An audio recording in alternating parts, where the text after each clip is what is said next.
I was hoping Mount Bayou would be the first one to do that. I would have I'm thought shocked that so they too. haven't Yeah, done that's. that. I'm trying to figure out what's the deal. Why are people so resistant to, just taking ownership? Because that's all it allows you to do is just take control over, the whole academic environment for your students. Part of it, I think, is suspicion and traditions, just traditions in the Delta, because the fight over public schools in the Delta has been so deep, and it goes so far back. And so has voting. voting, and they don't come out and vote. So,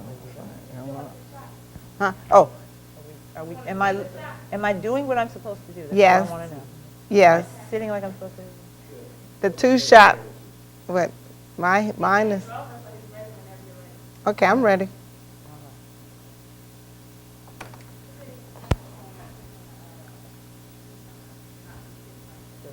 I don't need to do anything, just look at you and talk. Right. That's good. I don't like complications. And so, yeah, you don't pay any attention to them That's at a good all, idea. at all, at all. That's a good idea. And then it's all about me. There you go. And it's like me and you sitting on my couch. I ain't seen you in 29 years. There you go. So I need to get caught up. There we go. There we go. And so you got to catch me up on everything that you've been doing, and only you know your story.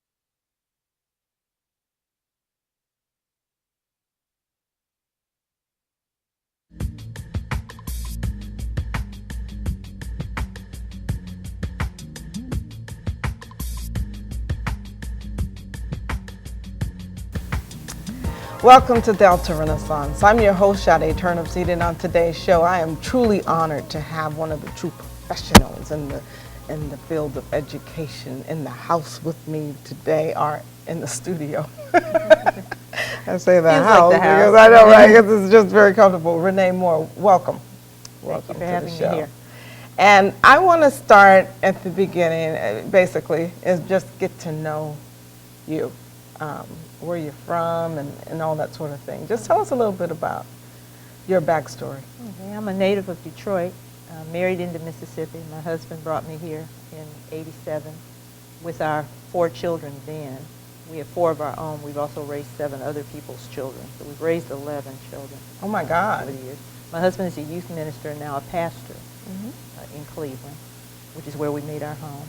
Okay. And when we moved to Mississippi, I switched careers. I was a freelance journalist and switched to education and then started teaching high school English in 1990, English and journalism in 1990, and never looked back. It was the greatest thing I ever did. It was what God called me to do, and from there, everything just kind of opened up and rolled on. So I've been in education now going into my 24th year, almost 25 years, and my career has really been blessed. I've done a lot of things that teachers who taught much longer than I have not done, and I take that as a great honor and a great gift and a great responsibility.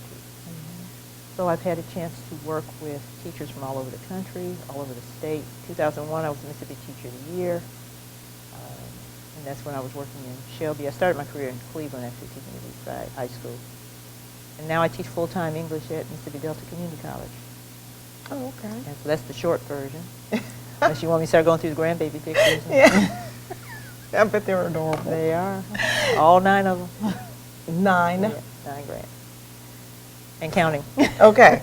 Well, I'm a little stunned by that. So, but to back up, you raised 11 children. We did. I mean, from infancy, or you? Not all of them from infants. Many of those were teenagers. My husband and I came here doing youth ministry. And some of those children were children that we met through the youth ministry. Some of them were relatives' children. You know how black folk do? Yeah. Relatives having a hard time, so you take their children in and raise their children. So there was some of that. But we actually had... Takes a village, you know. We actually had 2 or 3 of those children that came to us through our youth ministry work. One child, I remember one girl, her mother just up and left, her and her brothers. she remarried and just left the children. And we took the girl in, raised her. Another young man in our youth group was having some serious problems, and his mother just basically came to our house and threw him through the front door and said, "You take him or I'm going to kill him." And so we thought they just needed a little space, right? So it was Friday. You stay here. Sunday after church, we'll all get together. We'll sit down. We'll counsel with you and talk about this. Sunday afternoon, we went looking for her. She had loaded up the trailer and moved out of the state. So he ended up staying with us until he finished high school. So it's those kind of things. Oh my God. It's been an adventure. It really is. So it has truly been, it has to be a calling for you. It is. And the church, what's the name of the church? Living Faith Baptist Church in Cleveland, Mississippi. Pastored by my husband, the Reverend Clee Ernest Moore. But like I said, we got our start at youth ministry, and a lot of people don't know about us so much from the church as they do from the youth work. Our youth organization is called New Delta Ministries Incorporated.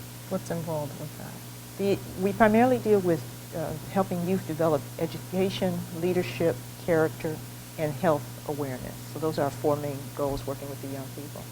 And we sat down and counted, we've worked with somewhere over 2,000 young people over the years since we started that organization. And the year it started was when again? It officially started in 1990. And we've had chapters in schools, we've had chapters in the community. In the schools it was known as New Delta Royal Society, the kids named it that.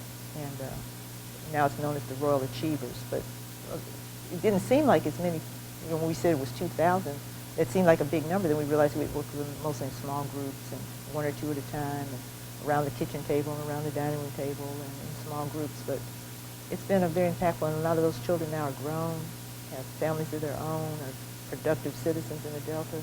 And a lot of these were kids who came from really troubled backgrounds and were having all kinds of issues.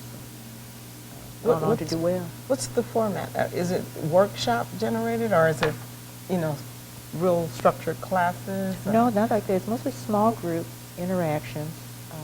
We usually meet with them on a weekly basis, and some of them we meet with more often because we do some one-on-one counseling with some of them. We help them with their academics. We'll have drama. We'll have different types of activities for them. After school tutoring, we do a lot of work with academics. And it's really kind of an personalized program because we give the children what they need. What they need, yeah. And we do some formal workshop and seminar type things, but a lot of that we let the youth themselves do. For example, the young people will sponsor health fairs, and we had a drama team that would go around and perform skits based on different health issues in order to teach their peers how to live healthy lifestyles. That sort of thing. Very flexible, we kind of roll with the kids. But a lot of it was just responding to their needs, just to have somebody to sit down and listen to them and talk to them. That's what a lot of it was. To be perfectly honest. That is it. And I was working on an anthology book a few years ago, and out of all of the writings, it's really, really interesting how they all were saying the same thing. And guess what that was? They wanted somebody to sit down and listen to them. Exactly. But now, why haven't we heard more about this Royal Academy? Royal Achievers. Well, we don't blow our horn a lot. We don't make a lot of news media. We don't make a lot of splash. We work quietly but consistently. But my husband cannot go down the street in Cleveland without some young person flagging him down. And Red Moore. Yeah, Red Moore. It's me. They remember him, and they remember what he did for them. So what's your one of the greatest success stories? Ooh, there's so many success stories. We have one young man. He was in our youth group. I think we first met him, he was about 12 or 13. And he was rough around the edges. He was a work. And he was selling drugs at that age because he was taking care of his baby sister, because they basically were raising themselves. He ended up getting in trouble, ended up going to jail. But he was in our youth group before he went to jail. He went to jail. We would go back and forth to the prison to see him. They moved him around, how they go from the prison to the different farm camps. We stayed with him, we worked with him. He got his GED in jail, and then he got out. Then he got married. My husband married him. Then he went back to jail, got into a little more trouble, got himself straight, came out. Now he's a citizen, working a job, raising his sons and daughters, and just a credit to the community. Congratulations. And people that knew him then would not believe. But my husband always says, there are no throwaway kids. That's it. We're going to take a break. and come right back and continue with this wonderful success story. All of it is great to me. So we'll be right back with Renee Moore.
Welcome back. I'm in the studio today with master teacher Renee Moore, and I do mean master teacher in every sense of the word. It's a calling, it's a gift, it's an honor to sit here and talk to you, because I know that I'm going to learn a lot from this newfound best friend of mine.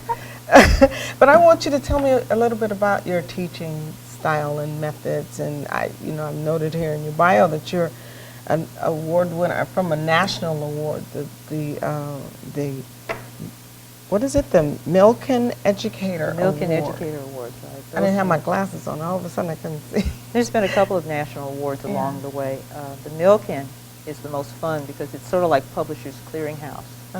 They pick you from a national pool of teachers. You don't know they're coming, and they just show up at your school with a big $25,000 cardboard check. Get on out of here. And they surprise you, and usually the way they do is they set up an assembly and they tell the school that everybody else knows what you. Yeah, the state superintendent comes, and it's a big production, and of course it's a shock, and then they announce it, and you're standing there going, while they hand you the money. So. And it's your personal money to do you whatever, can do whatever you want to with. Yeah. Congratulations. So, and I'm one of several teachers in the Delta who've won that, but not too many up in the Delta. Same thing with national. I was state teacher of the year the same year I got the Milken. So those two things happened in the same year. But the thing that I enjoyed the most was I earned my national board certification also in 2001. So I'm a national board certified teacher, which is very special to me because there are very few of us in the Delta. As well. And very few, Mississippi actually has more national board certified teachers than almost any other state in the Southeast except South Carolina and maybe Georgia. Really? But we don't have many of them in the Delta. They're spread around the state. There's a lot on the southern end of the state. There's a lot up in the northern part of the state, but right in the Delta, there's very few of us here. So trying to encourage more teachers to do that. So with that skill set, do you train teachers, or is that part of what you I would like to do more training of teachers, but no. And that's it's one of the sad realities of this. I need to give props to my mentors. There are a lot of teachers who are responsible for me having the success that I have. I didn't get here where I am by myself. And a lot of those teachers were veteran black teachers who brought me into the profession, taught me what to do, spent time with me. I spent time watching them. And I remember one of those teachers told me, when I won Teacher of the Year, one of those teachers told me, this never would have been possible for me. And she was retired at that time when she told me that. She said, this never would have been possible for me because there was a time when we couldn't get those kind of awards and recognition. Fortunately, that's changed, but I understood what she was saying. We have a whole generation of teachers who taught just rings around what I can do on my best day. They can do it with their eyes closed, but they never got the recognition. They never got the award. So whenever I get one of those, I always think about them, and I always try to reflect back and represent them. But you would think in any other profession, when you're a success like that, and I have, been blessed to receive a number of awards and do a lot of things, you would think in any other profession, those would be the people you want training your incoming to your profession, right? Yeah. But in fact, that's not the way it works in education. So the best teachers, the most decorated teachers, the most awarded teachers, the finest teachers very often are not even involved in teacher preparation. They're not involved in policy decisions. They're not involved in moving education forward. We're like at the very bottom of the hierarchy when it comes to education. No, Teachers really have very little to say over what happens in our. Now, is that peculiar to Mississippi or the Delta? I don't think that's a national thing. It is more of a national thing than you might Really? think. Teaching in America is very different from teaching in other countries. In other countries, teachers are held in much higher esteem, Yeah. and they have more impact on national policy and curriculum, state, what we would call state, they would call other things. But in America, teachers are basically treated more like the lower rung on the education pole. And so you'll hear a lot of teachers say, I just want to go in my classroom and shut the door and teach. Yeah. And what they mean is, because all these other decisions are being made by other people and not me, I want to go to the one place where I can have some influence on what's going on, and that's in my room with my children. But today, even some of that's being taken away from us, because Yeah. a lot of those decisions aren't in our hands anymore. That's true, and I know the whole idea of academic freedom and being able to, go in there and just craft the curriculum in the ways that you know best. Mm-hmm. But, and I mentioned whether or not it's a national or whether or not it's just something that's peculiar to the Delta, because I remember in California or in LA, some of the best training that I got was from teachers who had won awards and who were brought in for, the in-service training and continuing educational courses that you had to take, and would give some of the most insightful methods of, how to teach, and some of the techniques that would be used. I mean, very, very effective and useful for me as a new teacher and as one who had been teaching for a few years. So, you're right. I just wish that perhaps then that there was just more of that, Well, we have a lot practice. of teachers who do that type of consultant work. That would be an educational consultant, but they have to leave the classroom to do it, which to me is a great loss. So when teachers want to be recognized for their expertise, when they want to be, if they want to train other teachers, they have to leave and become a teacher educator. If they want to be a consultant, they have to leave the classroom and become a consultant, or they leave the classroom to become an administrator. Or in order to have impact in a large arena, it means you have to come out of the classroom. In the book Teacherpreneurs, that's what that word means. Teacherpreneur is someone who teaches. You keep your feet firmly planted in the classroom. You're working with children, but you're also trying to influence education in a broader way without giving that up. And we shouldn't have to. And like I say, in other countries, teachers don't have to do that. They can teach half the day or part of the day and be involved in policy and curriculum development and training of new teachers and do all of that as well as teach. Here, teachers have to make the choice, teach or. Yeah. And you mentioned the book Teacherpreneurs, which is the book that I'm holding in my hand, Innovative Teachers Who Lead But Don't Lead. And this is the book, and you have a couple of books here, and we're going to take a break and come back and talk more about your contribution to these books and, much more about that master teaching stuff. That master teaching. So we're going to take a break. We're going to take a break and we'll come right back with Renee Moore. Okay.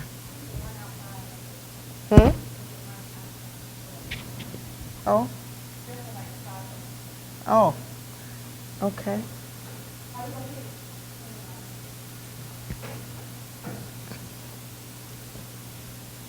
Is that somebody at the door? Oh. Oh. Okay, so tell me about these books real quick. Okay.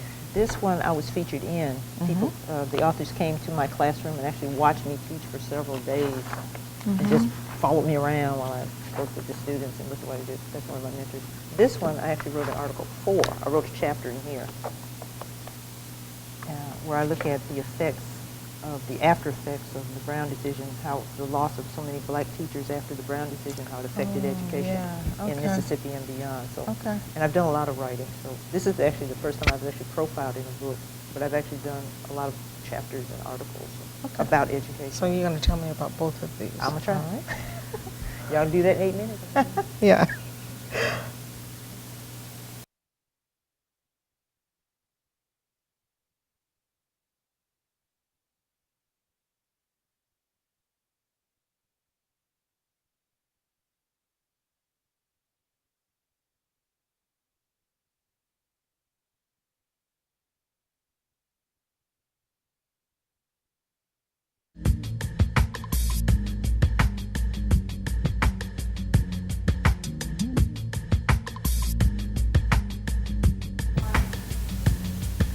Welcome back. I'm in the studio today with, she's more than a master teacher. She's a writer, she's a scholar, she's a teacherpreneur. There's a word. This is a, yeah, that's a word. What is that? What does it mean? Teacherpreneur is actually a term that was coined, invented by a teacher friend of mine, Ariel Sachs, who's a teacher in New York. Came up with that in one of our group sessions. I work with a group called the Center for Teaching Quality out of North Carolina, and they bring together teacher leaders from all over the country. And we were sitting around working on another book, and she brought up this term, teacherpreneur, and we use the term to describe who we are. And we are teachers who teach every day. We work in urban schools, we work in rural schools, we work with high-achieving students, low-achieving students. We're just teachers who teach every day. But we also want to have an impact beyond our classroom. We want to help write curriculum. We want to help train those new teachers. We want to help make education policy. We want to lend our voice and our expertise to these things. But we don't want to stop teaching in order to do it. Got it. Now, I had to leave high school to go to the community college, mostly for personal reasons. My husband became ill, and I had to flex my schedule. But I chose community college deliberately because I want to teach. And of course, at community college, I can teach all day long. And it's not that far removed from what I did in the high school, so I still have that connection. But we want to keep teaching, and we shouldn't have to stop. Our position was we shouldn't have to stop teaching in order to have an impact on education policy. Why should the big decisions in education be made by people who've never taught? Hello. There you go. Good question. Great question. So that was our premise, and that's the premise behind the book. So they go around the country, and in that particular book, they look at 8 different teachers from around the country who are teacherpreneurs and look at what we do and how we do it. And the sad thing is that more teachers should be able to do what we do without having to make the sacrifices. We consider ourselves pioneers, but I shouldn't have to give up my family time and my personal time and my private time to make an impact on my profession. That should be part of my professional day. It should be part of my professional life. And we would like to see that for more teachers. So now, is this as a result of your national award, the Milken Award? As you were the different, well, the group, Center for Teaching Quality, they did send out invitations to different teachers around the country who had been recognized in different ways. Some of us are National Board certified, some of us are Millikan winners, some of them are Disney Teachers of the Year, State Teachers of the Year, National Teachers of the Year. They reached out to all kinds of teachers because there are a lot of recognitions out there that teachers get. You know, they give you the little apple and the little thing to sit on your desk and pat you on the head and say, you're such a good teacher. Oh. But when it comes time to make the real decisions that matter, you go back to your room while the adults talk, and we make the decisions. Which is tragic, in my opinion. So, the writing that you're doing, I'm very, very interested in. And the next book that you have here is The American Public School Teacher. Tell us about the contribution that you've made to that. This particular book was, it was originally started based on some surveys that were done by the National Education Association. They used to do an annual survey, and they collected data over a 50-year period about public school teachers. So on the 50th anniversary of that, they invited a wide cross-section of people to look at their 50 years worth of data and to draw some conclusions about that. What did we see? What was that telling us about public education? And so there were several people, researchers and people from think tanks and all kinds of people. And I was one of the people that was invited to look at that data and respond to it. And when I looked at it, what jumped out at me were the statistics about black teachers in the South. And if you look at the numbers, you'll notice right after the Brown decision, and as schools in the South begin to go through the whole desegregation process, there's a dramatic drop in the number of black teachers and educators. And then that begins to slowly come back up, but it never does get back to where it was. And so I asked the question, well, what happened to those teachers? And what was the lasting effect on education, both in the South and nationally, by those teachers being gone? So as I dug into that, I started digging into that history. It turned out to be a very interesting story and a very sad story, because we suffered from the loss of a lot of those teachers. Lost their jobs. There were a lot of black administrators who were either demoted or lost their jobs. A lot of our schools were upended because of that, and we really have never gotten over that. But what it also meant is that a whole generation of young black teachers didn't have the mentors that they should have had coming into the profession. So there are a lot of young teachers who came into our schools working with our young people who didn't benefit from the wisdom of those teachers who had been in the system, who knew the children, who knew the communities, who knew how to teach in those communities. And so that's why I'm so very grateful for the mentors that I had, because I had some really great mentors coming in, Mm-hmm. people like Mrs. Dorothy Grinnell and Mrs. May Martin, and up in Shelby, the Harrises, Mr. and Mrs. Harris. I've had all kind of wonderful mentor teachers Mm-hmm. from whom I've learned a great deal. And there are things that they can teach you about teaching that you can't learn in a university, you can't learn it in a book. There's just some things about teaching you have to learn on the ground because it's a craft. It's just like any other craft, you have to be apprenticed into it. And without those mentors, we missed a lot of that. Mm-hmm. And I believe that's the real reason for the achievement gap, what we call the achievement gap today, is because of that gap in the preparation and the training of the teachers who are working with our children today. And how would you say, in your opinion, how have that also impacted the Delta as we see the education, the statistics as shown today? When you see those same statistics in the Delta, you do see a drop in the teachers, but you also see there's been such a struggle in the Delta over the issue of education to start with. And when you fight like that over resources, when your resources are scarce to start with, and then you fight over those resources on who's going to get them, and you're fighting to maintain dual school system like we have in the Delta, it weakens both sides. So you end up with a weakened overall infrastructure for education.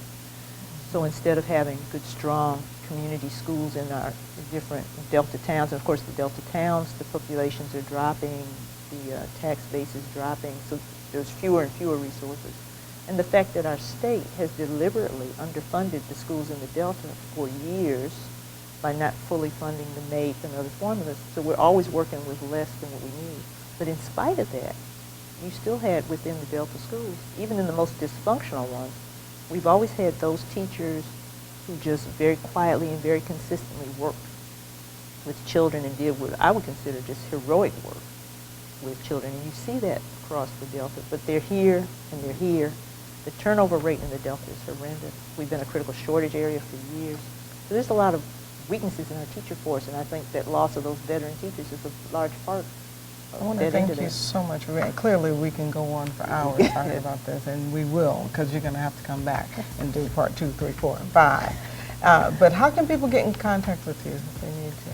I have a blog, which I would welcome people to come visit me on my blog. It's called Teach More. You can Google me and join me on my blog. I'll talk about all things educational there. Love it. Thank you so much for being here. And again, she's going to be a regular on the show, so I'm just telling you that right now. And I just want to thank you so much for being here. Glad thank to you. be here. And thank you for joining us this week here on Delta Renaissance, and I will see you next week.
It's a day when I'll be in town because I'm going to be out of town the next 3 weekends. I'm hoping that'll be one I'll be here. I would love to do that. Are you doing a tour?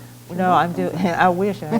No, I'm going to be in a meeting in D.C. I serve on the National Board of Professional Teaching Standards Board of Directors, Oh, and so I'm back and forth to D.C. I'm in D.C. like once a month, Wow. dealing with stuff related to National Board. okay, now it's looking Okay. straight ahead. Okay. Thank you. And I just got through serving on the commission. I've been on several national commissions dealing with different education issues. I spent 10 years on the licensure commission here in Mississippi. I was the longest serving commission member. And the licensure commission it's a branch of the State Board of Education that actually oversees all the teacher ed programs, all the teacher certification, all the principal certification.